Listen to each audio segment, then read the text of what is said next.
Shikues të televizionit Koha, mirë se ju gjejmë, por I takojmë bashk me ciklin e intervistave të E pim një kafe bashk, ku do të sjellim edhe sot një tjetër intervistë, një tjetër bashkëbisedim. Dhe sot kemi të ftuar një zë shumë të veçantë të skenës muzikore shqiptare.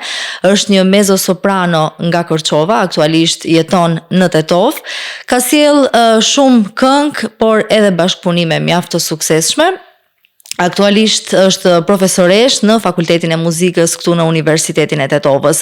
Bëhet fjalë për Besiana Mehmedin. Përshëndetje dhe faleminderit që jeni sot këtu me ne.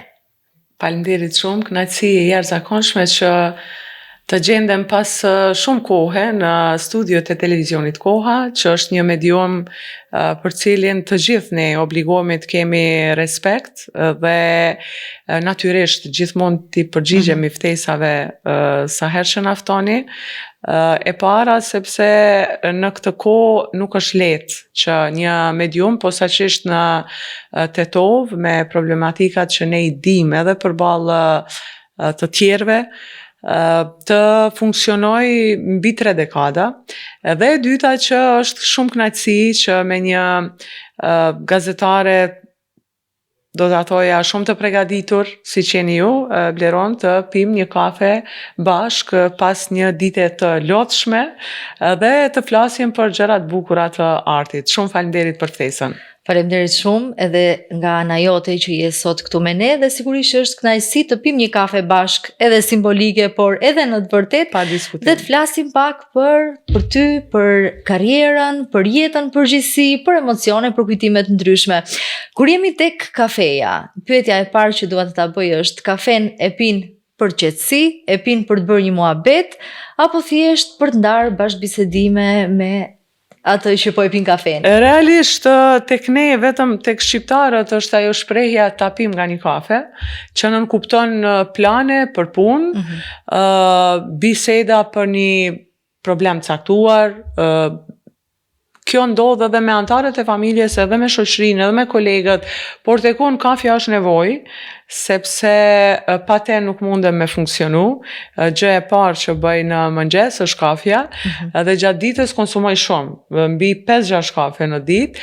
Ndoshta është edhe nevoje njerëzve që janë me tension t'ulët, kështu që edhe në kuptimin e nevojës të vetë fizikut të organizmit, po edhe në kuptimin e nevojës për të këmbyer një mendim apo për të ndarë një hall, një çështje të caktuar, natyrisht kafja është ajo që na bashkon dhe më pëlqen shumë edhe titulli I këtij emisioni I gjetur shumë. Do me thënë, kafen e pin edhe për shihen, por edhe për muhabetin. Pa diskutim, po, gjithmonë.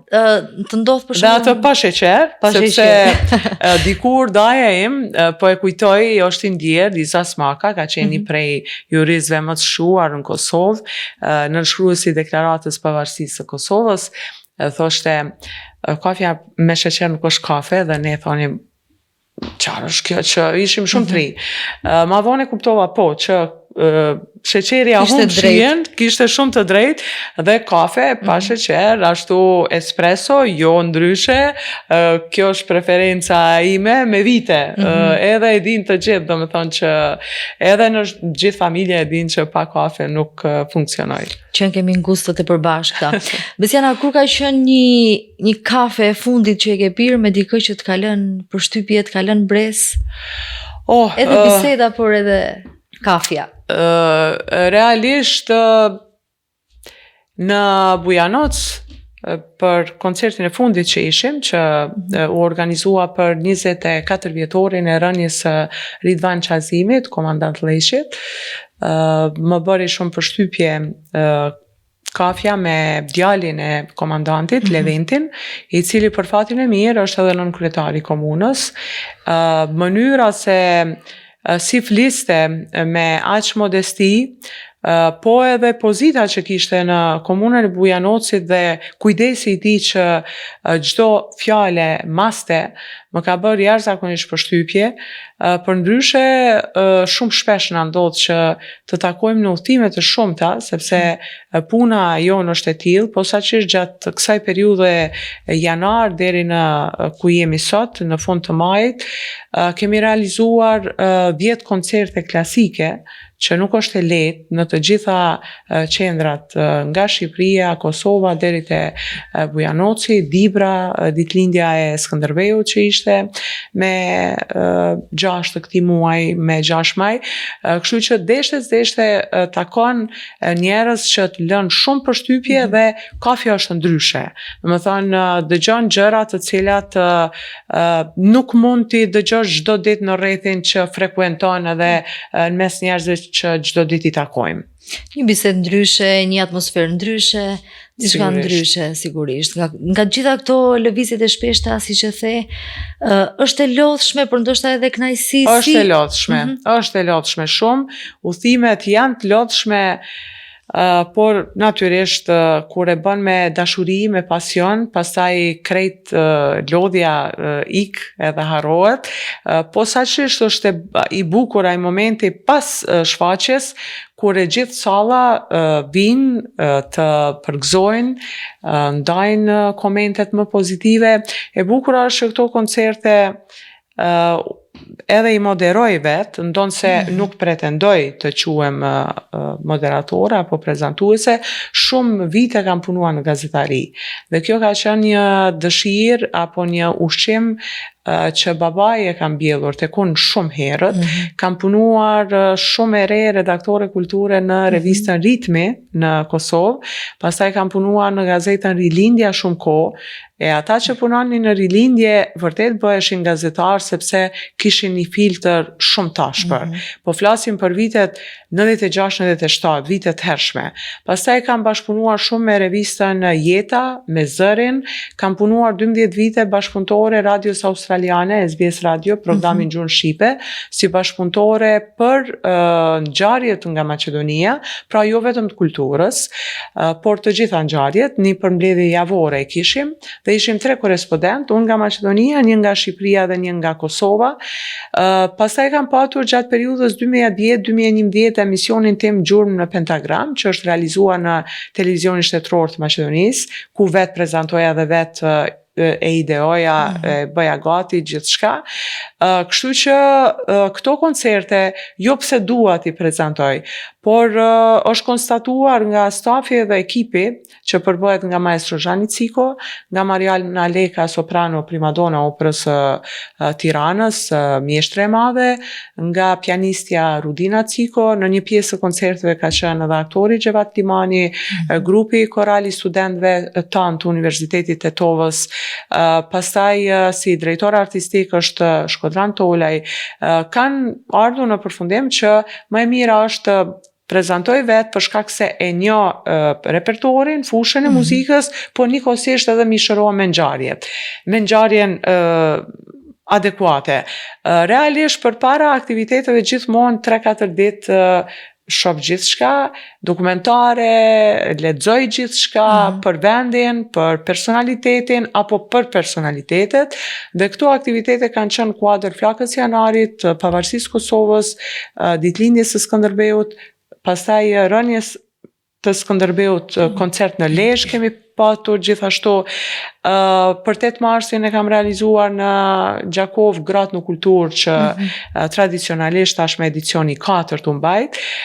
Kështu që ndoshta është një aftësi që skenarët i shkruaj dhe pastaj kur nuk lexoj. Gjithçka e memoroj. Aftësia për të mbajtur mend vite, emra, numra, është një aftësi e lindur, por pastaj edhe praktikuar, sepse u bën 19 vite që ligjeroj historinë e muzikës, dhe në historinë e muzikës detyrimisht data, vite, duhet të kesh të qarta në kokë, dhe pastaj janë të fascinuar. Ua, si ndodh që nuk lexohet për 2 orë rresht në asnjë moment. Ajo është pastaj shpërblimi më i madh që nuk matet me asnjë shpërblim monetar. Ne e dimë që arti i mirëfillt nuk është lehtë të ruhet edhe të kultivohet, aq më tepër që nuk është i paguar si artet të tjera apo ato që mund t'i quajmë komerciale, nuk e di çfarë gjinie mund t'i kategorizojmë, por e kemi zgjedhur vetë këtë rrugë dhe unë mendoj që deri në moshën 25 vjeçare krijohet ai personaliteti artistik, pastaj më është një rrugë që të ndjek gjatë gjithë jetës, apo ti e ndjek atë rrugë dhe çdo devijim apo çdo tentativë për ta ndryshuar vetveten, apo për të deviju kahje është fatale, kisha me thënë. Kështu që unë jam e lumtur për këtë frymë, kemi sjellur vepra të jashtëzakonshme në këto koncerte, kemi nderuar shumë nëna të dëshmorëve, në fakt kryetaret e komunave, shumë dëshmore që nuk jetojnë më, luftare të lirisë që ndoshta janë harruar. Kam përshtypjen që kohëve të fundit mundohemi të ikim umbrellës UÇK-s, vetë faktin që edhe padrejtësisht gjykohen në Hag një pjesë e mire atyre që kanë bërë Kosovën shtet. Dhe rikthimi i tyre i grave, posaçërisht i forcës së gruas, i zërit të tyre, ka sjellur emocione të jashtëzakonshme.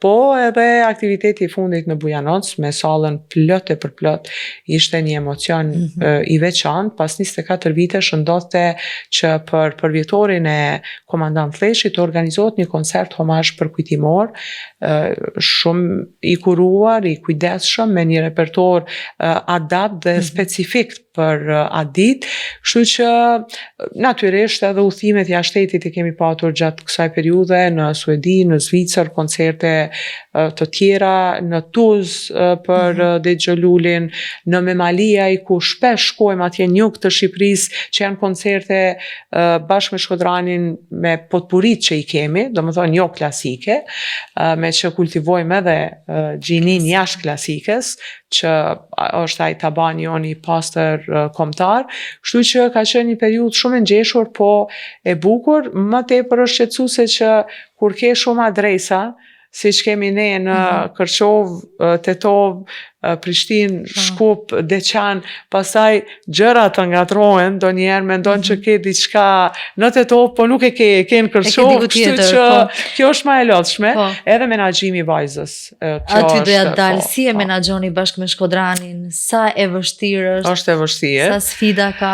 Edhe prindërimi, por edhe kjo puna e profesionit. Në fakt, është një fat që nëna ime është e fortë me shëndet, dhe unë punë jam kthyer mbas 45 ditësh që ka lindur Skana, sepse isha mësuar me atë temporitmin, e kisha shumë problematike që të stakoj, të ndaloj gjithçka.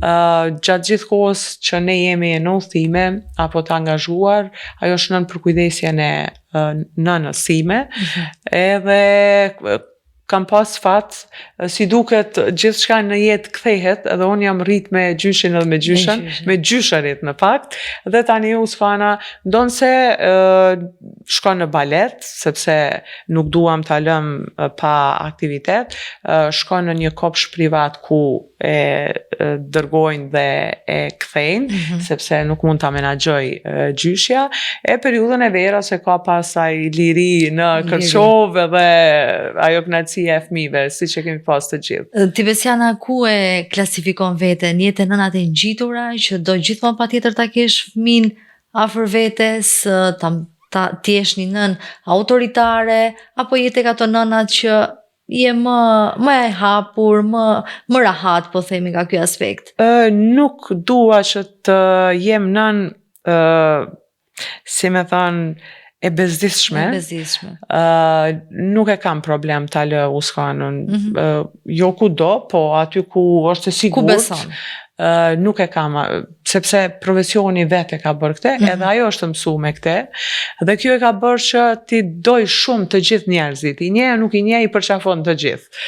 Ndoshta pse ka njohu shumë njerëz dhe zakonisht verës, ku shkojmë në maratonën e këngës në Shqipëri, i bie që tjetë me ne dhe kolegë tanë mbajnë maskene, dhe gjatë gjithë kohës vallëzon i do shumë. Jam tek ato nënat që autoritetin duhet të ushtrojnë momentet që duhet të ushtrohet autoriteti, që të dihet se këtu është stop, këtu është kufiri dhe nuk shkon matutje, por jo gjatë gjithë kohës. Tentoj që ta mësoj çfarë është e mirë, çfarë është e keqe dhe ta kem një shoqe të vogël. Ndonë se kam lexuar që nuk mund ta kesh shoqe vajzën, por unë kam dëshirë ta kryoj këtë raport për shkak se mua më ka munguar ky raport me nënën, por e kam patur tepër të ushqyer me babain. Gjithë dashurinë të jashtëzakonshme edhe lidhjen e kemi patur unë me babain. Pastaj natyrisht e kam vuajtur shumë momentin e ikjes tij, në një moshë shumë të re, 63 vjeçare. Atë e kam patur busull në jetë, orientues, krah, shok, baba, natyrisht edhe ai ka ditur të ushtrojë autoritet atëherë kur është dashur. Dhe mundohem, shpesh e kam përsëritur, nëse do të arri të jem 50% e babait tim në raport me vajzën time, e kam kryer misionin si prind. Ka qenë një njeri që ka investuar jashtëzakonisht shumë në shkollim, në vite shumë të rënda, kur në Kosovë të gjithë nuk kishin bukë të hanë, unë shkoja në piano, që ishte luks. Dhe gjithmonë thoshte mosha e fëmijut dhe më vonë nuk investohet. Problemet e prindërve nuk duhet t'i di fëmija. Dhe ne, kur nuk e kemi dëgjuar babain duke thënë nuk kam. Por kjo nuk ka nënkuptuar që ne të kemi kërkesat parsyeshme.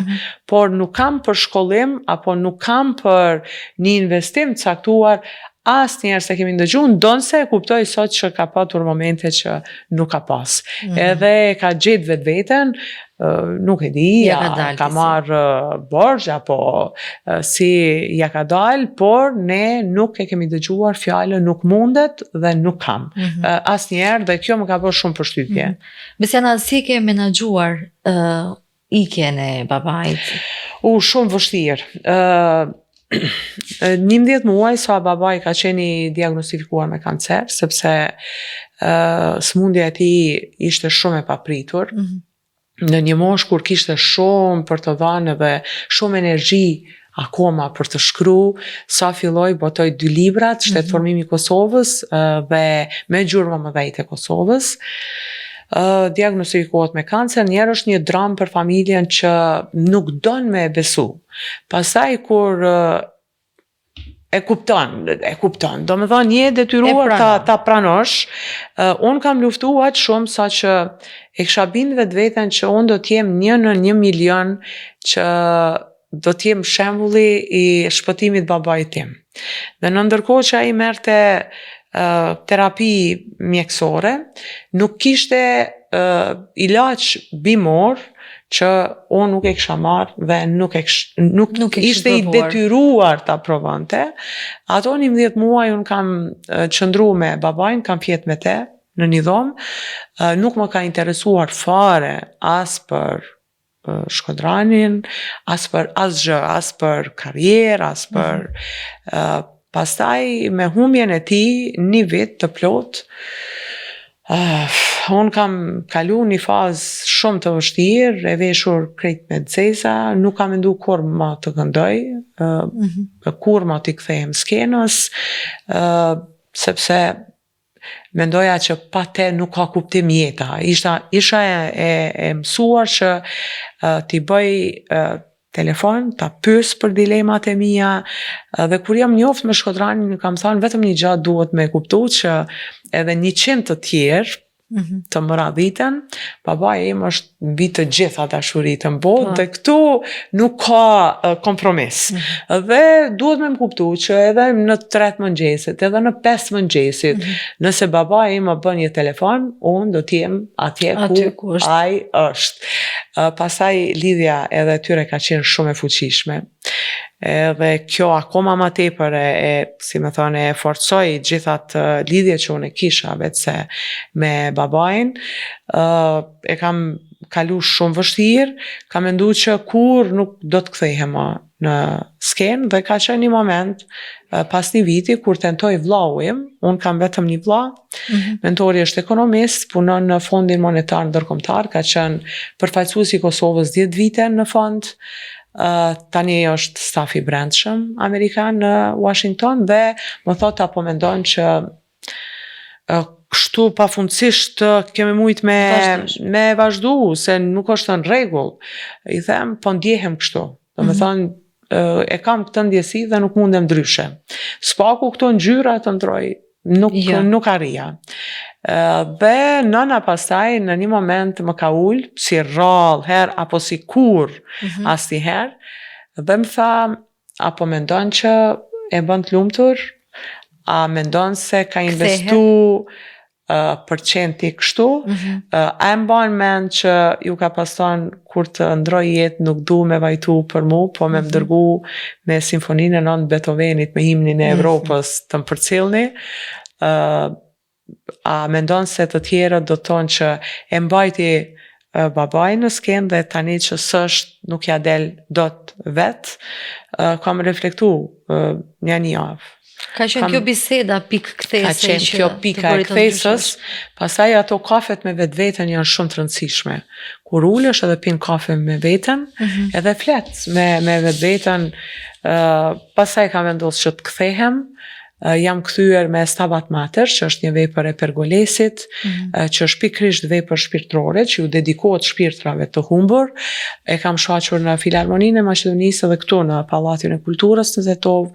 Pastaj kam vazhduar me koncerte në Qendrën Informative në Amerikë, me koncerte por klasike, sepse e donte shumë klasiken, kam bërë rolin e Orfeos të Glukut, e donte shumë klasiken, donse ishte shumë i lidhur me muzikën e vet tradicionale.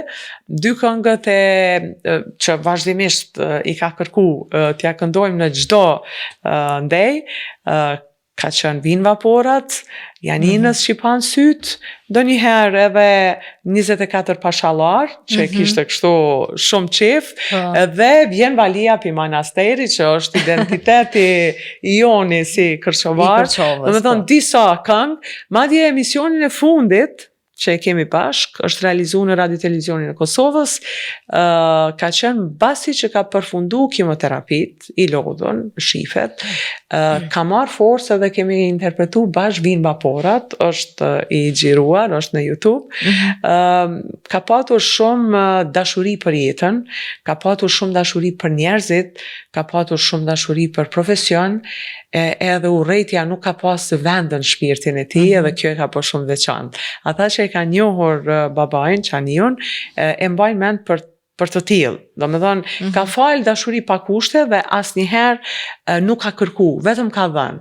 Madje edhe në raport me fëmijët, me mua dhe me mentorin, me vllaun, asnjëherë nuk ka kërkuar asgjë nga ne, vetëm ka dhënë dhe vetëm ka fal. Kjo e ka bërë shumë veçantë. E ka bërë veçantë, po sigurisht edhe në sytë tuaj. Besiana, unë kam bërë një rubrik në bazë të titujve të këngëve të tua, disa i kam përzgjedhur disa dhe në bazë të tyre i kam përpiluar edhe disa pyetje.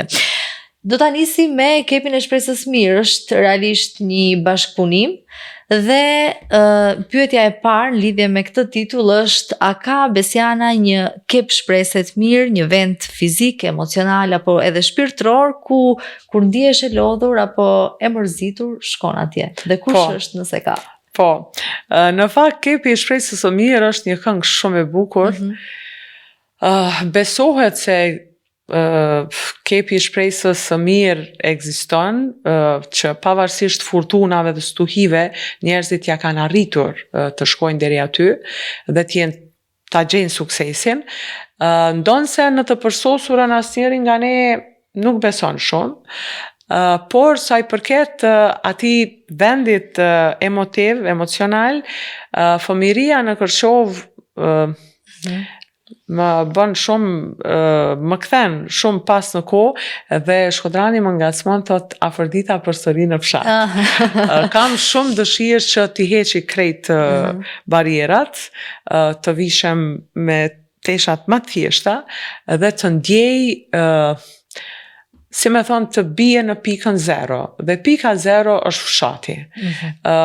Fshati ku ka lind babaim, ku ndajmë shumë kujtime në atë vend, në atë shtëpi, tek familja, aty ndjem shumë rehat për shkak se nuk lodhe me biseda të rënda.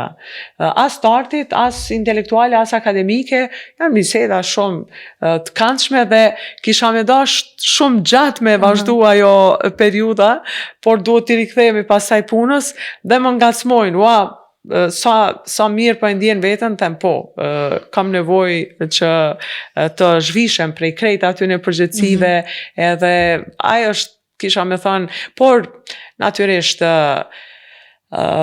tash edhe vendprehja e babait 7 vite e gjysëm është shumë afër.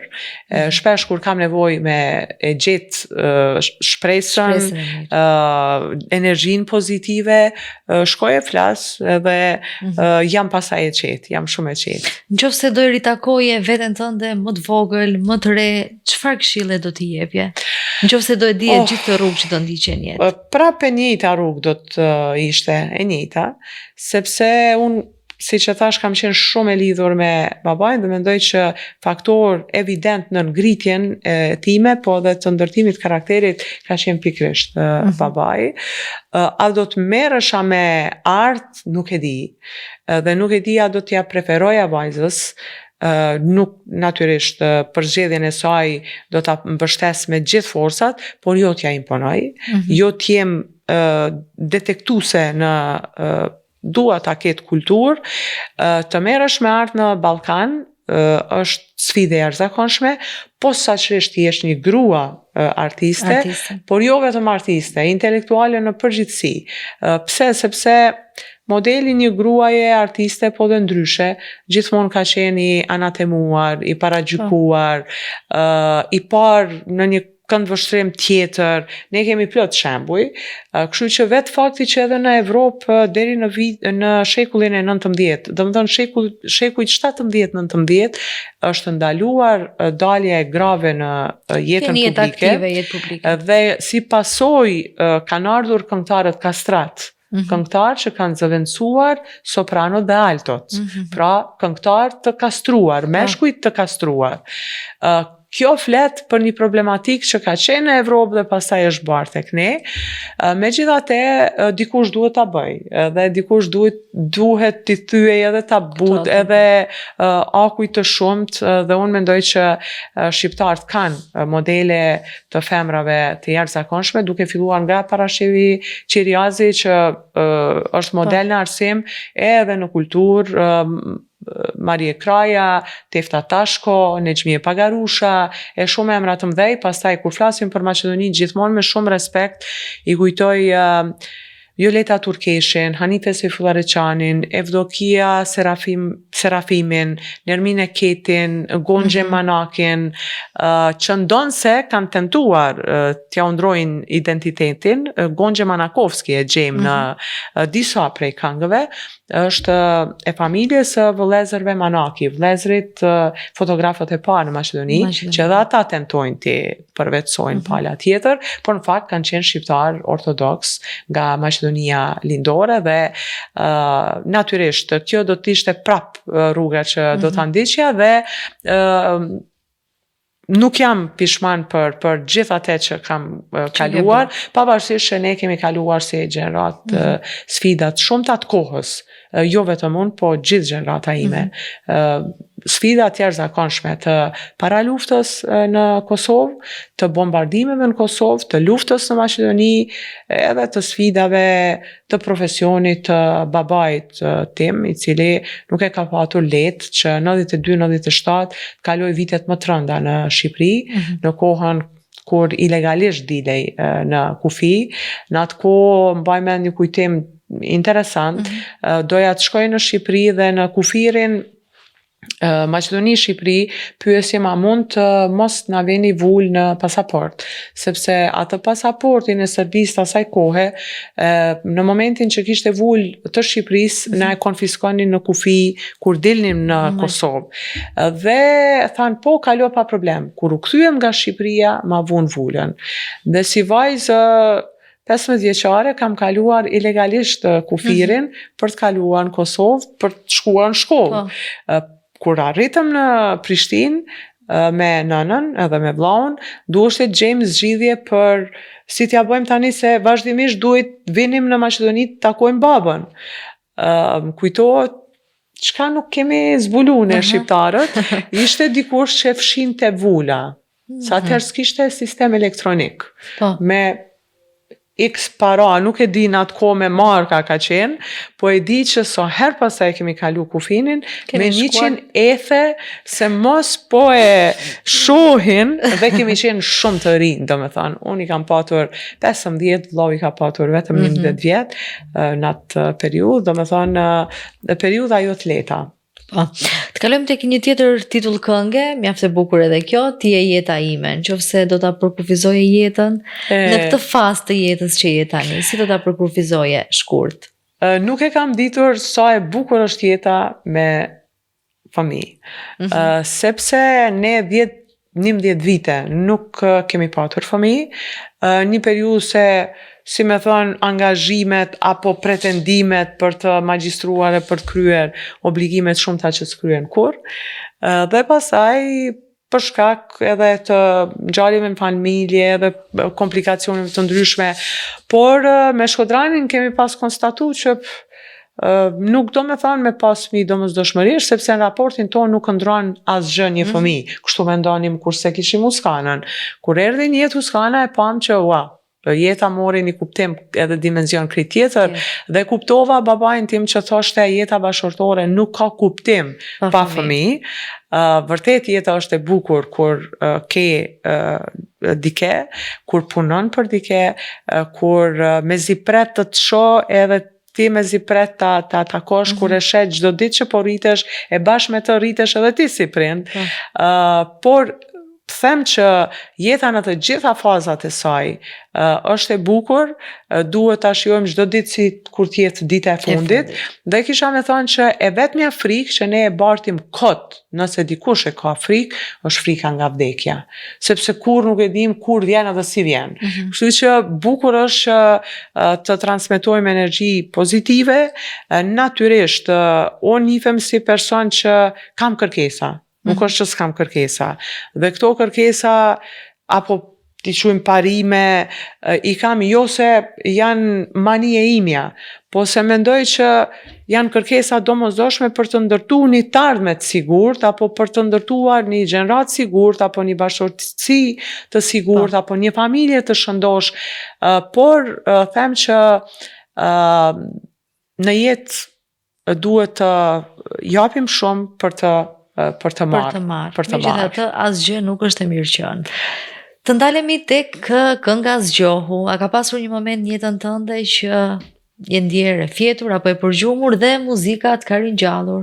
Po, pikërisht ai momenti që e folëm kur jam rikthyer në skenë me Stabat Mater, dhe në dorën time për 1 orë e gjysmë unë kam patur fotografinë e vogël të babait tim, të cilit ja dedikoj atë gjithat koncert, gjithat sukses, po edhe rikthimin tim, forcën për të rikthyer, sepse edhe si fizik edhe isha dobësuar shumë, edhe psikologjikisht isha goxha e rënduar për një periudhë të gjatë, diku 2 vite, sepse sëmundja zgjati 1 vit dhe 1 vit mbasi që ndroi jetë. Por kam përshtypjen që dikur dëgjoja se thonë mësohesh, në fakt koha shëron plagët, nuk ishte kështu. Mësohesh të jetosh me dhimbjen, dhe përvjetoret posaçërisht janë shumë të vështirë, sepse të duket më vështirë se sa dita e parë kur e ke humbur, por muzika është ajo që më ka zgjuar nga momente të vështira pas humbjes së babait. Kalojmë tek kënga Ditë të jetoj. Çfarë do të thotë për ty të dish të jetosh? Është instinkt, është zgjidhje, apo është një mësim i vështirë që megjithatë e kalon? Do të thoja që është një lloj sikur a din të dashurosh, dhe kur flasim për dashurinë, posaçërisht për dashurinë ndaj fëmijët, do të thoja që të gjithë prindrit i duan fëmijët e tyre, por dallojnë a din apo nuk din. A din apo nuk din. Dhe kjo a din apo nuk din është që a e prish me dorën tate, duke e do shumë, natyrisht, apo e drejton dhe e përgadit për jetë. E njëjta gjë është edhe tek jeta. Ti je jeta ime. Jeta kënga, do me thonë teksti i këngës, o jeta ime, unë të dua, kështu është diçka refreni, por strofat, shpresa s'më gënjen, durimi më shpërblen. Jeta gëzimin sjell e më ngre në qiell. Botën marr në sy, unë nga njimtare, se jetës i bëj ballë, shuaj në ëndra mall. Shumë e bukur. Kjo është e tëra, do me thonë që jeta ka sfida, ka ngritje e rënje, megjithatë shpresa, forca e brendshme, besimi se je në të drejtë, kurajo për të kaluar gjithçka, gjithmonë të sjell nga vënimin, dhe kisha me thënë që ne duhet të ndjemi triumfator në raport me të padrejtat apo sfidat që na i sjell jeta, po edhe dhembjet, edhe humbjet. Kështu që jeta është shumë e bukur me gjitha ato që na i sjell, por ndryshe nuk do t'ishte as interesante, dhe nuk më merr mendja që ka njeri që në jetë ka patur kështu rafsh, si i themi ne. Rafsh në zhargon. Po, nëse do ta krijoje një këngë sot, për shembull, me këtë gjendje momentale që je, çfarë do t'i këndoje? Unë sot do të këndoja një këngë me titull Beso. Beso.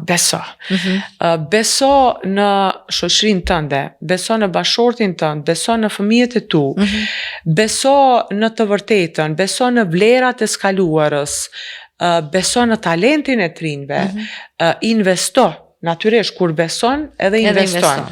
Dhe përse, sot fatkeqësisht, sikur duam të harrojmë të shkuarën, na vjen turp nga tradita ndonjëherë, ikem nga tradicionalja, marrim veshjet kombëtare i djegim që mos i kemi fare se jemi modernizuar shumë. Pretendojmë të kalojmë disa shkallë që është e dëmshme edhe e rrezikshme. Nëna tona, gjyshet tona kanë qenë me veshje tradicionale. Dhe tani nga jo veshje tradicionale e mbuluar, të dalim në ekstremitete që ne i shohim edhe në ekran, po të dalim edhe nga tekstet të cilat kanë qenë tekste lirike, dashurie, por me një simbolik të jashtëzakonshme, me një kujdes të jashtëzakonshëm. Dhe ata kanë qenë genial, ata autor popullor, të banalizohen tekstet deri në masën e ekstremeve që me fëmijën tënd nuk jenë gjendje ta dëgjosh. Me thonë, është një krizë e identitetit, një krizë e jashtëzakonshme. Dhe kjo ku është fundin e kësaj, Besiana? A mendon se ka një fund edhe do të ketë një pikë kthese, apo je pesimiste? Mendoj se po, patjetër. Dhe kjo ka filluar të ndodh dal nga dal, vetë fakti që sot koncertet t'i quajmë me vepra klasike shqiptare mbushen 800.000 ulse, tregon se njerëzit janë lodh me improvizim, janë lodh me lakuritsi, janë lodh me mosbesim të së vërtetës, të së bukurës, dhe me tentativën për të kriju diçka. Edhe bota ka patur kriza të mëdha. Për shembull, ne e dim në historinë e muzikës dekadencën e operës, kur opera arriti një kulminacion të saj dhe pastaj pretendonin ta ndryshojnë, filluan të hanë bukë në sallë, të gjuajnë me domate kur s'ju pëlqente ndonjë këngëtar. Domethënë ishte ajo kriza identitare edhe përmbajtësore operës që u riformua dhe erdhi pikrisht në atë periudhën në mes të rokokoj, themi ne, në mes të barokut dhe klasicizmit. Mendoj që jemi në fazë të kthimit të ngadalshëm, nuk është i lehtë kthimi, por që po kthehemi tek vlerat dal ngadal. Ne themi zgjati shumë tranzicioni, por për historinë 20-30 vite nuk janë asgjë, kur e matim në kontekstin historik kohor, por ne janë shumë, natyrisht, por kjo është arsyeja që beson në vetveten, vetëm atëherë beson në të tjerët dhe beson në vlerat e tua, beson në tradicionalen tënde, beson në familjen tënde, sepse vetëm kështu ky është shpëtimi. Kemi filluar të mos i besojmë njëri tjetrit, kemi filluar që të friksohemi nga gjithçka, të friksohemi nga një fjalë e thënë sepse transmetohet ndryshe. Kjo edhe për shkak të krizës edhe në gazetari edhe në identitet. Ju e dini, jeni dëshmitar, titulli është bombastik, teksti s'ka asgjë. Do të thonë, mendoj se besimi është gjithçka. Natyrisht besimi, kur flas edhe besimi në një forcë të sipërme që vendos për ne. Ne mund të bëjmë shumë plane, por dikush tjetër i shkruan planet për ne. Kështu që edhe këtë duhet ta kemi parasysh që është një forcë mbi njerëzore në të cilën megjithatë duhet besuar, duhet punuar për t'i realizuar gjërat, por pastaj ai lart i përcakton. Kur jemi tek ai që përcakton, tek fati, ai e nga ato persona që vazhdimisht mundohesh ta luftosh fatin apo e pranon si të tillë?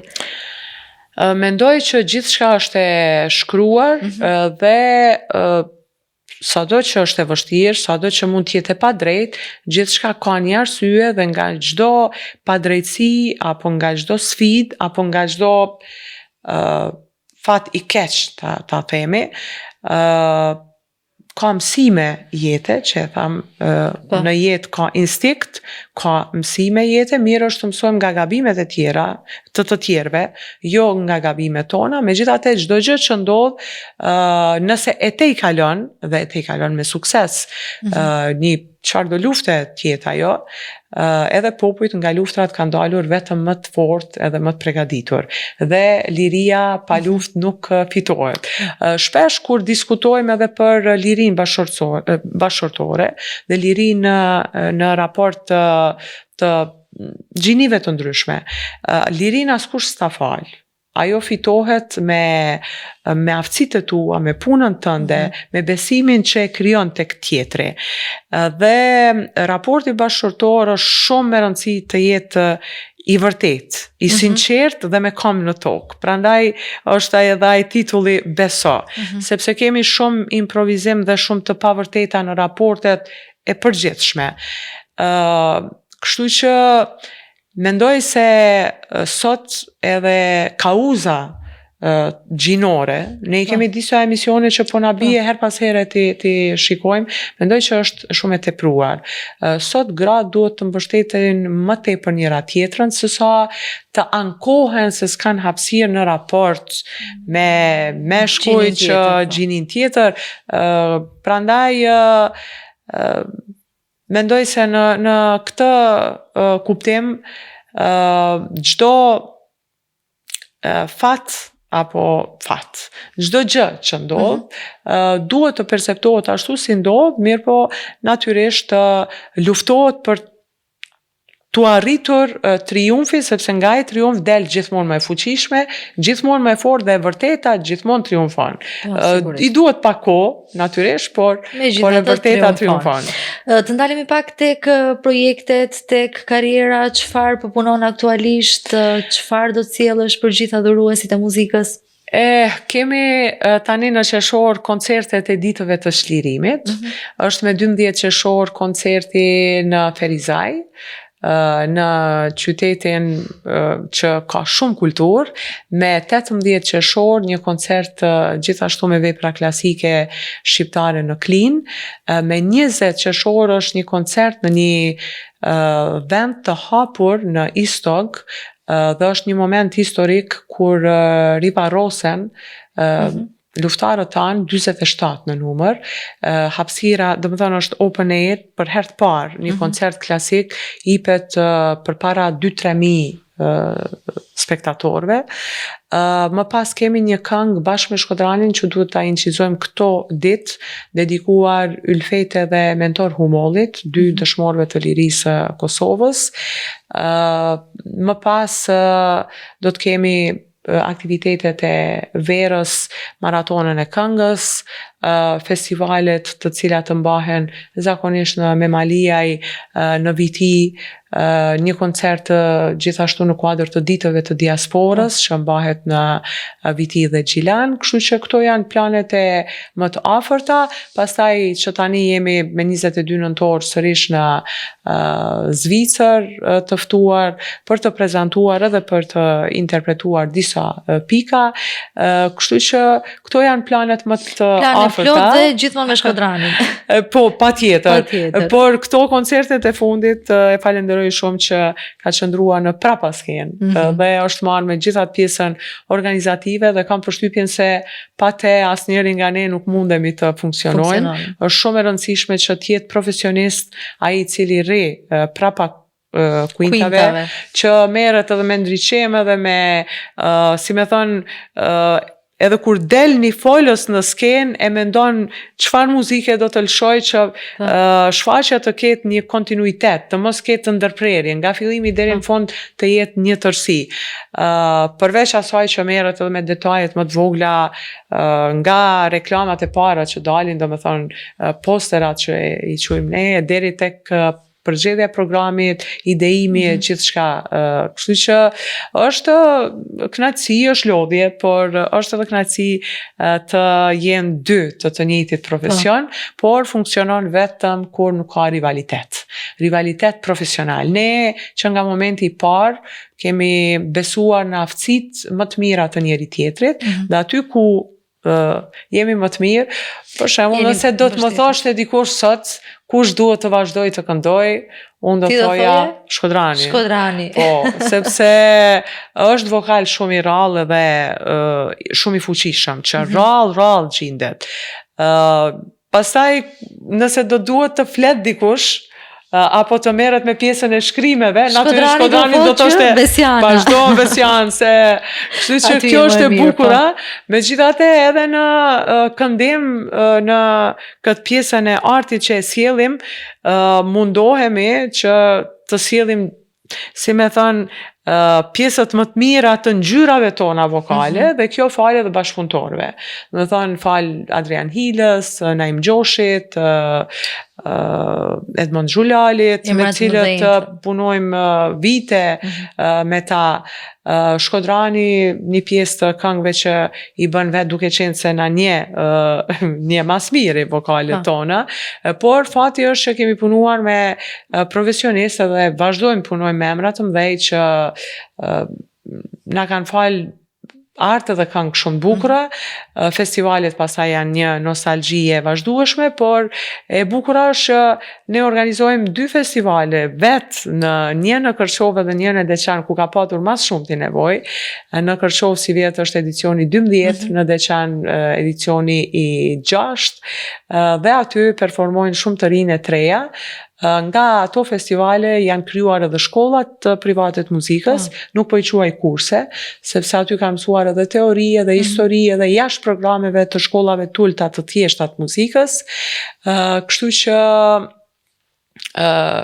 fal kësaj, për shembull sot në Deçan kemi diku rreth 12 të rinj që po diplomojnë në muzikë dhe do të jetë një kuadër i mirë për një të ardhme muzikore profesionale. Dhe për në fund, nëse do doje ta jepje një këshill apo një mesazh për gjithë ato që na përcjellin, çfarë mesazhi do t'ju jepje?